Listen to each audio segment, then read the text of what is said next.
पुण्यातल्या शनिवारवाड्यामध्ये काही मुस्लिम महिलांनी नमाज पठण केल्याचा व्हिडिओ खासदार मेधा कुलकर्णी यांनी ट्विट केलेला होता। त्या विरोधात काल पतित पावन संघटना आणि मेधा कुलकर्णी यांच्या वतीने आंदोलन करण्यात आलेलं होतं। ज्या ठिकाणी मुस्लिम महिलांनी नमाज पठण केलं ती जागेचं शुद्धीकरण सुद्धा करण्यात आलेलं होतं आणि बाहेर निघताना मेधा कुलकर्णी यांनी या शनिवारवाड्याच्या भागात असणारी ही मजार काढून टाकण्यात यावी अशी मागणी सुद्धा केलेली आहे। पाहिलं तर ही मजार हजरत ख्वाजा सय्यद शाह पीर मकबूल हुसेनी यांची ही मजार आहे, ती मजार काढावी अशी मागणी मेधा कुलकर्णी यांनी केल्याचं पाहायला मिळालं होतं। याच मजारीवरून सध्या तणाव निर्माण झालेला आहे। मजारीचा इतिहास काय आहे, ही मजार कधीपासून आहे, हेच आपण पैगंबर शेख यांच्याकडनं जाणून घेणार आहोत। काल जर आपण पाहिलं तर या ठिकाणी मेधा कुलकर्णी यांनी मोठं आंदोलन केलेलं होतं। त्याचबरोबर बाहेर पडताना त्यांनी या ठिकाणी जी मजार आहे ती मजार काढावी अशी मागणी केलेली आहे। या मजारीचा इतिहास काय? सर्वात पहिली गोष्ट तर ही जी मजार आहे या मजारीला ऐतिहासिक महत्व आहे ऍक्च्युली, आणि याचे पुस्तकांमध्ये पुरावे आहेत, लेखन आहे। आजच त्या ठिकाणी याच्यामध्ये जे आहे हे देखील नवीन आणखीन पुरावे आपल्याला मिळालेले आहेत की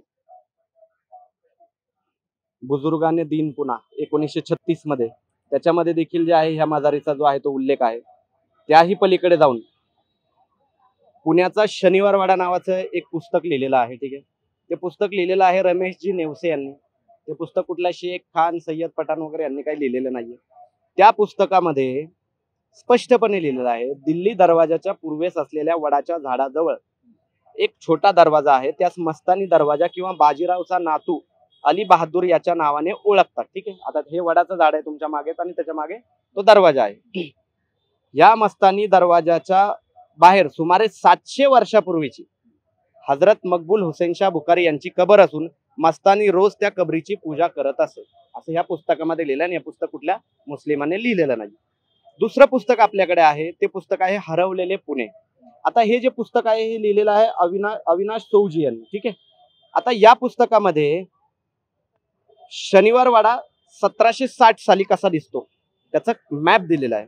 आणि तुम्ही पाहू शकता सर, इथे दर्गा दाखवलेली आहे, ठीक आहे। दर्गा दाखवलेली आहे इथे शनिवारवाडा इसवी सन 1760 आणि इथं दर्गा। हे शनिवारवाड्याच्या समोरचे दोन बुरुज तिकडं आणि ही दर्गा इथं मागं आपण जिथं थांबलो। आता या पुस्तकामध्ये नकाशा तर दिलेला आहेच, सोबतीलाच या पुस्तकामध्ये काय लिहिलेलं आहे, वाड्याच्या वा बाजूस एक दरवाजा आहे, हा दरवाजा, ठीक आहे। दरवाजा आहे, बाहेर दर्गा आहे, तिथून मस्तानी महालातील लोकांचा वावर असं स्पष्टपणे याच्यामध्ये लिहिलेलं आहे। आता हे काय आम्ही लिहिलेलं नाहीये, हे हिंदू लेखकांनीच लिहिलेलं आहे, इतिहास अभ्यासक आहेत, त्यांनी या शनिवारवाड्याची जी आहे ती इत्यंभूत माहिती या ठिकाणी दिलेली आहे। दुसरी गोष्ट, जर हा शनिवारवाडा किंवा ही जी दर्गा आहे तुम्हाला जर अनैतिहासिक वगैरे काहीतरी वाटत असेल, ठीक आहे, तर आपल्याकडे न्याय व्यवस्था आहे, हायकोर्ट आहे, सुप्रीम कोर्ट आहे। तुम्ही जावा ना हायकोर्टामध्ये, तुम्ही जावा ना सुप्रीम कोर्टामध्ये। तुम्ही इथे येऊन काहीतरी आंदोलन वगैरे करण्यापेक्षा तुम्ही त्या गोष्टी करा। एका खासदाराचं हे काम आहे का? खासदारांचं काम काय आहे की लोकांच्या समस्या सोडवणं। लोकांनी जरी काही निवेदन वगैरे दिलं असेल तर त्याच्यावर तुम्ही सत्तेमध्ये आहात, प्रशासन यंत्रणा हलवून ती समस्या सोडवून।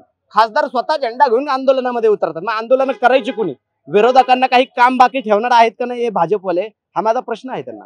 जर पाहिलं तर आत्ताच इतिहास संशोधक पांडुरंग बलकवडे जे आहेत त्यांनी असं म्हटलेलं आहे की इतिहासामध्ये अशा दर्ग्याच्या संबंधीमध्ये काही नोंद आढळलेली नाही, माझ्या अभ्यासात तर आतापर्यंत आलेली नाही। मग त्यांच्या अभ्यासात आलेली नाही ना ती, याचा अर्थ इतरांच्या अभ्यासात आलेली नाही अशातला भाग नाही ना।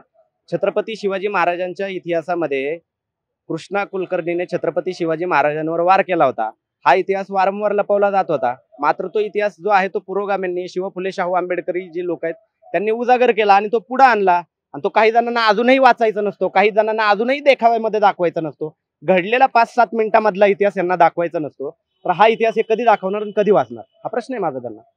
म्हणजे पुरातन खात्याच्या अंडरमध्ये जी जागा येते त्या ठिकाणी कोणतेही धार्मिक विधी करण्यामध्ये परवानगी नाही असं त्यांनी म्हटलेलं आहे। त्यामुळे आता जसं बलकवडे बोलत होते ते असं म्हटले की उद्या ताजमहलच्या त्या ठिकाणी पण काही होऊ शकतं, बिबिका मकबरा या ठिकाणी सुद्धा अशा पद्धतीने होऊ शकते, जे की प्राचीन खात्याच्या अंडरमध्ये येतात। अशा पद्धतीच्या गोष्टी राहता कामा नये, या बाबतीमध्ये पुरातन विभागाने लक्ष देण्याची गरज आहे, या बाबतीमध्ये संशोधन केलं पाहिजे। बलकवडे यांच्या या विधानाशी मी अल्पशः सहमत आहे। ऍक्च्युली त्यांचं जे म्हणणं आहे त्या गोष्टी मला मान्य आहेत की हे पुरातत्व विभागाच्या अंडरमध्ये आहे, इथे कुठलाही धार्मिक वगैरे कुठल्याही गोष्टी व्हायला नाही पाहिजे।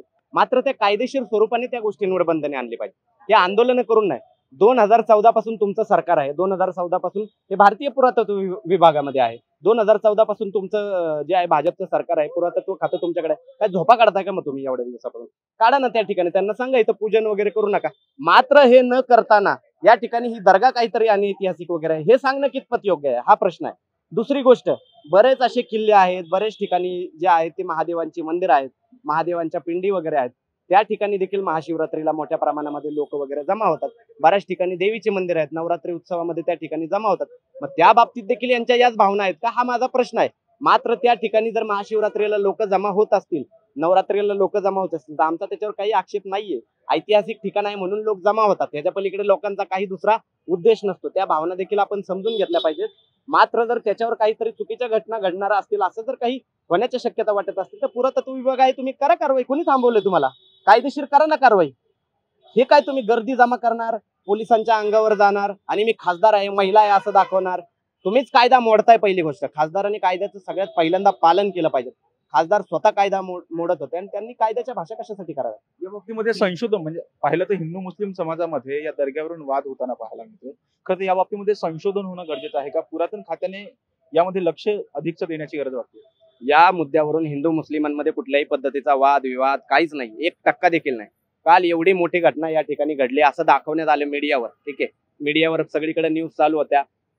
मेधाताई कुलकर्णीने 1 पाऊल पुढे टाकलं, 2 पावलं पुढे टाकली, झंडा हातात घेतल्या, मेधाताई हसल्या, बरंच काय काय झालं. काय परिस्थिती आहे आज या ठिकाणी? आज हिंदू मुस्लिम दोन्ही समाजाचे लोक या ठिकाणी गुण्यागोविंदाने येतात, ऐतिहासिक असा शनिवारवाडा पाहतात आणि घरी जात आहेत. काहीही प्रॉब्लेम नाहीये. हिंदू मुस्लिमांमध्ये कुठलाही तणाव नाही. आपण पाहिले थोड्या वेळापासून कुणी कुठला हिंदू कुठल्या मुसलमानाला बोललाय, कुठला मुसलमान कुठल्या हिंदूला बोललाय. इथे उपस्थित असलेले सुरक्षा रक्षक इथून हिंदू जरी गेला, त्यांनी जरी तोंडाला बांधलेलं असलं त्यांनाही काढायला लावतात, आणि मुसलमान जरी असली, मुसलमान महिला जरी असली, तिला देखील तोंडाला बांधलेलं काढायला लावतात. तर इथं तसला काही प्रकार नाहीये. हा प्रकार यांनी फक्त घरामध्ये जे सध्या बसलेले लोक आहेत का त्यांना दिलेलं हे फराळ आहे, तुम्ही हे फराळ खा. दुसरं फराळ तर हे देऊ शकत नाही दिवाळीमध्ये. शेतकऱ्यांचे तर दिवे लावण्याचे वांदे करून ठेवले त्यांनी. त्याच्यामुळे हा फराळ खा आणि द्वेष मनामध्ये बाळगा, एवढं यांचं सांगणं आहे. ग्राउंडवर या, सगळं व्यवस्थित आहे, लोक पाहतायत फिरतायत, काही प्रॉब्लेम नाहीये. तर आपण बघतो की त्या ठिकाणी जे मुस्लिम वर्ष लिहिण्यात आलेलं आहे, वफात 12, जिल्हा हज 622, याचा नेमका अर्थ काय, हे कधीच आहे? कसं आहे, आपल्या तिथं वेगवेगळ्या कालगणना आहे. ती हिजरी कालगणना आहे. ठीक आहे, हिजरी कालगणना कधीपासून सुरू झाली? हिजरी कालगणना मोहम्मद पैगंबर साहेबांच्या आगमनापासून, किंवा मोहम्मद पैगंबर साहेब ज्यावेळेस अस्तित्वात होते त्यावेळेस पासून हिजरी कालगणना आलेली आहे. आणि त्यावेळेस पासून 622 वर्ष, म्हणजे 700 वर्षापूर्वी जर तुम्ही पाहिलं, ठीक आहे, तर ते तुम्हाला 622 वर्ष जर पाहाल तर बरोबर 1244 वर्ष ते होतात. आणि 1244 म्हणजे इसवी सन 12व्या शतकामधली ती दर्गा आहे, असं त्याचा अर्थ आहे. त्याचा वेगळा मुळात ते काय लिहिलंय ते तरी माहिती करून घ्या आधी, वेगळं काहीतरी सांगण्यापेक्षा. हे होते पैगंबर शेख. ही दर्गा जी आहे ती जुनी आहे, 1244 मध्ये तिची स्थापना झालेली आहे. अर्थात ही मजार तेव्हापासून आहे असं त्यांनी म्हटलेलं आहे. व्हिडिओ जर्नलिस्ट हर्षद मुजुमदारसह राजरत्न जोडगे, टॉप न्यूज मराठी. तुमची car, electric panel, data server आगीपासून सुरक्षित आहे का?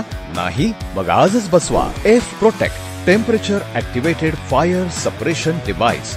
यामध्ये आहे eco friendly non toxic pressurised liquid, जे आग लागल्यास क्षणार्धात ऍक्टिव्हेट होऊन आगीवरती मिळवते नियंत्रण. बसवण्यास अतिशय सोपे आणि सुटसुटीत. टेकालिपचे एक दर्जेदार उत्पादन एफ प्रोटेक्ट.